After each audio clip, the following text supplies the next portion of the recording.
Okay, Assalamualaikum guys. Saya Don Idrus dari JB Auto World. Okay guys, hari ni kat belakang saya ni ada satu SUV yang luxury, iaitu Lexus NX 200 guys. 2.0 tahun 2015. Kereta ni memang cun. Walaupun tahun 2015, hampir 11 tahun, tapi look dia masih relevan dan masih orang kata sesuai untuk kita guna pada masa gini. Sebab apa? Sebab korang sendiri boleh tengok, memang cantik, cun melecun guys. Jadi kepada korang minat SUV tapi korang nak look luxury dan korang nak nampak rare atas jalan, inilah keretanya. Kalau korang nak tahu harga dia RM92,800 belum campur rotek dan insurans.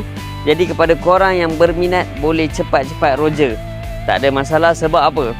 Kereta macam ni ada satu unit je. Jadi kalau korang lambat, habis. Gerak lu, apa-apa roger. Don Idrus tak jual janji, jual kereta. Bob.